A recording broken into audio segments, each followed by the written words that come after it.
everybody, it's Caroline from Caroline's Veggies. Today I am actually going to talk about a totally different topic that does not have to deal with homesteading. This is actually going to be about ancestry. Now, ancestry is something that my ancestry in particular is something that I've been interested in for a long time. I think it's really because when I was a kid, my mom developed bladder cancer at a very young age.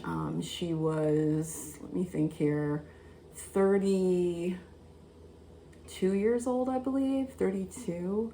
No, 33 years old. She was 33. We were living in Leavenworth, Kansas, because my dad was in the Army. So my dad tried to get stationed closer to where my mom was from and my dad was from. Dad's from Milwaukee suburbs and mom was from Iowa, right on the border of Illinois in a town called Clinton, Iowa, so we could be closer to family. Well, let's make a long story short, she ended up passing away in 1988 and I was 11 years old. Really, actually, what happened was her father passed away, my grandfather, Cecil Lamb.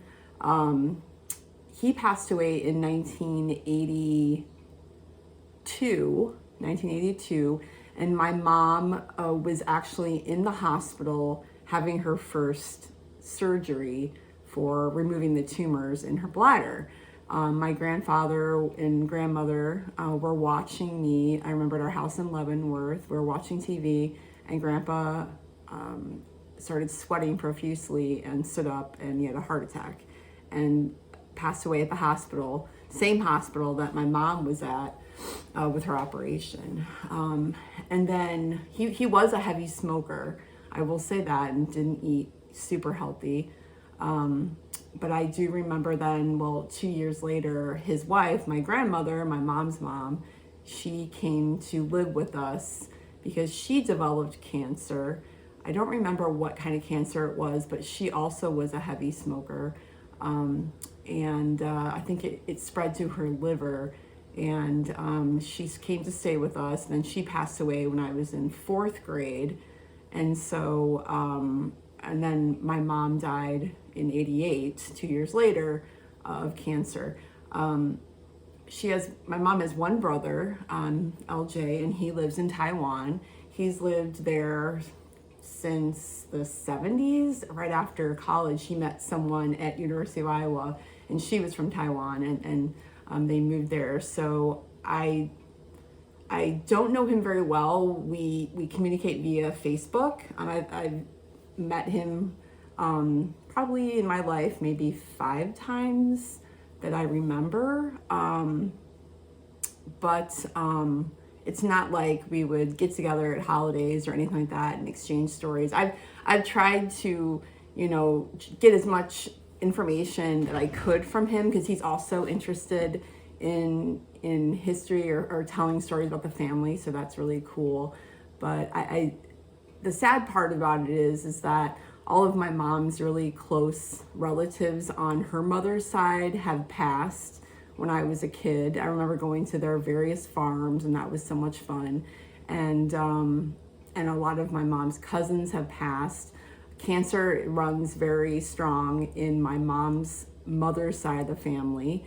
My grandfather, Cecil, her father, it doesn't seem like cancer is very strong on his side of the family. It's kind of bizarre. It seems like we have a lot of people that live to ripe old ages in their 90s. And then some people died early, like my grandfather and his brother Warren. But again, I think both of them smoked. I know for sure my grandfather smoked, but anyway, because I think that I was robbed of my mother at a young age and really robbed of my grandparents too. When she died, my dad didn't put forth like a strong effort to get together with my maternal side of the family, mostly because the ones they were close to had all passed on. And so, and I understand, from on my dad's point of view, but I think that's why I'm so interested in ancestry and figuring that out, because it's a way for me to connect with the past and remember, bring up fond memories, as well as trying to get to know that side of the family that I feel like I never got to. So basically in 2016, I think it was, while I was working for Allstate, I had a lot of downtime. And so I signed up for Ancestry.com and I started researching and creating a family lineage, a family tree. And it was really neat because I would find these people on Ancestry.com and it would help you. It would say, well, you might be related to this person, or you might know this person. And what I would do is I'd find these people, and then I go to Facebook and I would reach out to them and say, hey, I think I might be related to you. Did you know my mother, Cecilia Lamb Comar? Or did you know my grandparents? Did you know my great grandparents, Golda Lamb and Ross Lamb? Did you know my other great grandparents on my grandmother's side? And they would respond. And so I've really uncovered so many of my familial roots that it's really neat. And so on my dad's side, I haven't really investigated it for two reasons, I believe. My dad's still alive, he's 77 years old, I believe now. And his brother, he has one brother that is passed, but I grew up like always going to my grandparents' house in West Allis, Wisconsin. And, my cousins I grew up with, we hung out. I was close with them. So I guess I don't have as much of an urge to do a research, an ancestral research on that side, because I don't feel like I really missed out on a lot. And also it is a little more difficult because on my mom's side, it was relatively easy to trace back because her relatives have lived in the United States since like the 1700s or early 1800s. So it was really a lot easier to trace it back.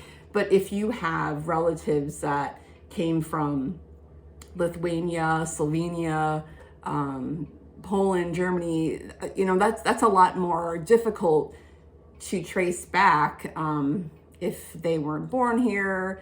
It's just a lot more difficult. So yeah, on my dad's side, they're just really newcomers to the U.S. starting in the early 1900s. So it would be more difficult, and I don't speak those languages, so it would, other than a little bit of German, but it would be difficult for me to trace it back.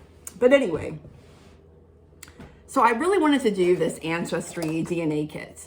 I'm really excited and have been interested in doing this for a while because I already set up my familial tree.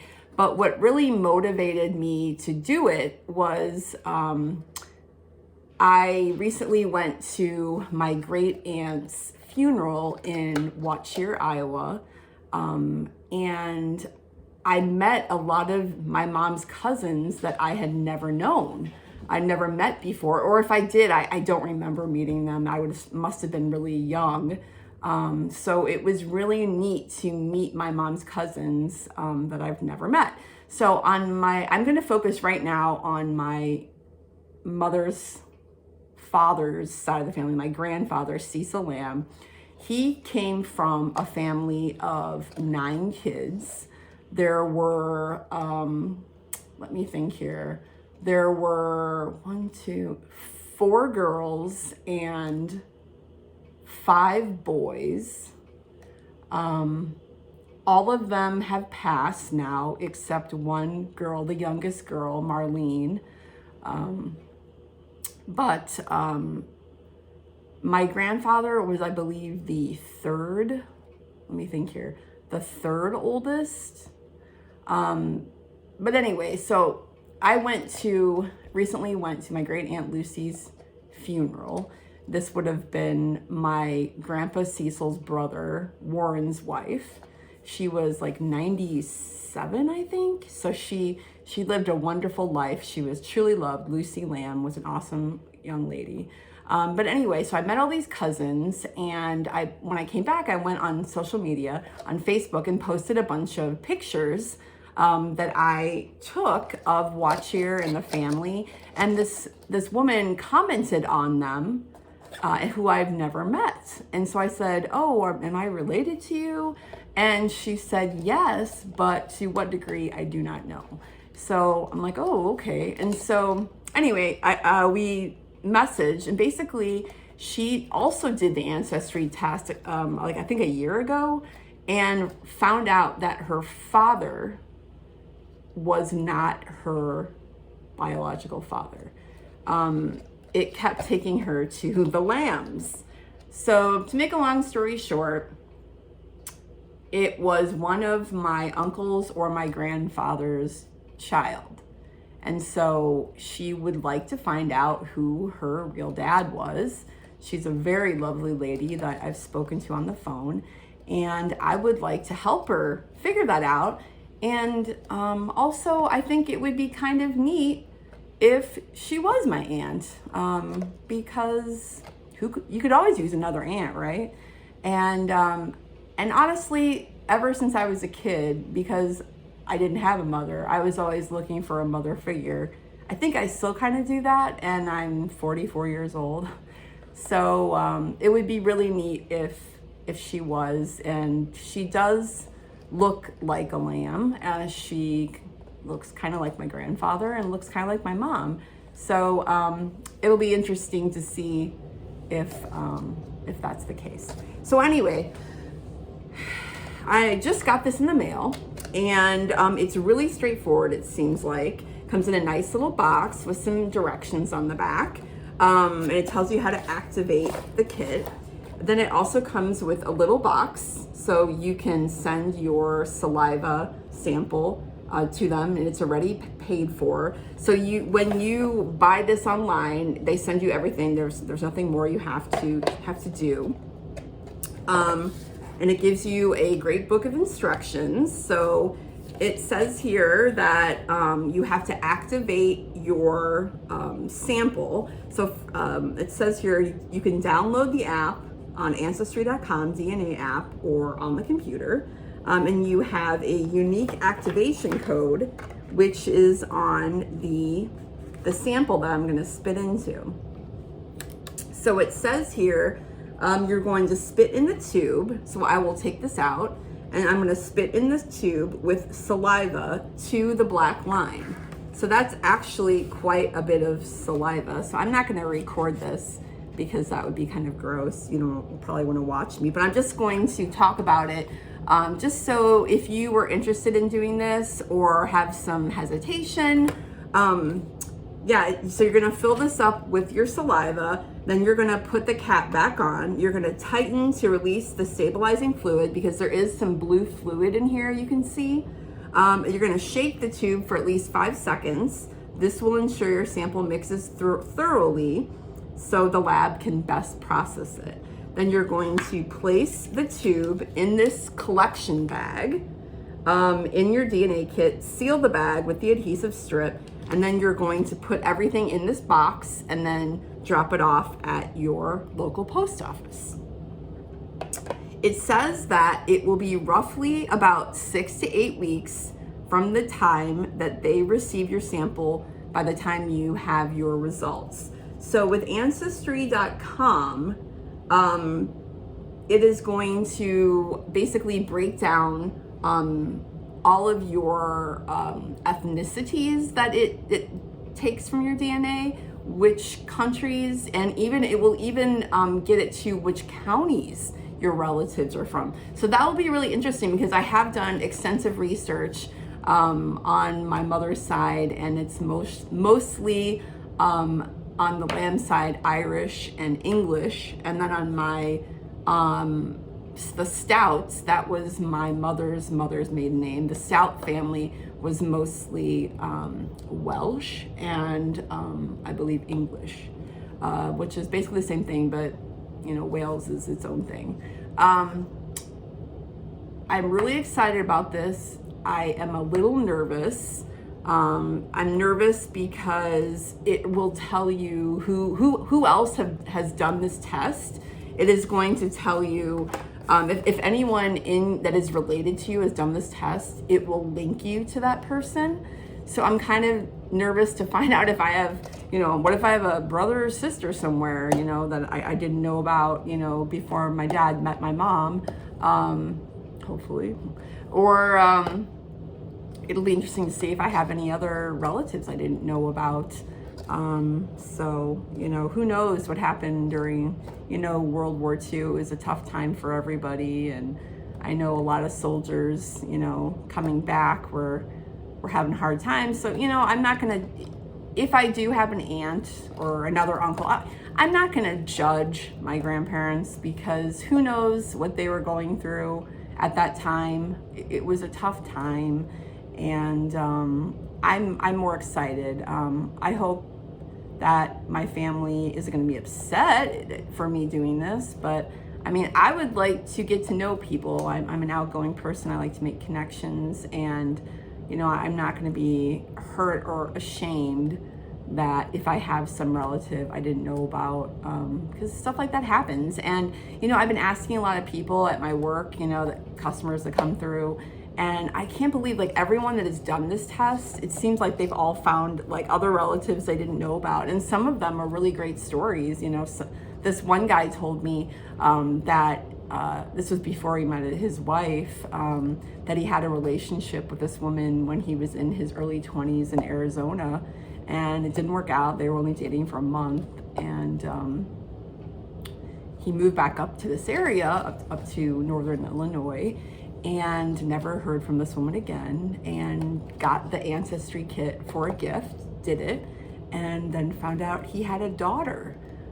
He had no idea. Apparently this woman didn't have any family. The girl that he had this daughter with didn't really have a lot of family, and she died after the baby had been born after 5 years. So the kid was only 5 years old, and she had no family. So the little girl ended up in foster care throughout her whole childhood, which is awful. But the woman's successful now. She has a family of her own, and they were able to connect, and now they're part of each other's lives. And she's been there to his house for Christmas, and you know, he considers her, it's part of his family now. So that's a really cool story. Of course, I've heard other family members of things like this not being so accepting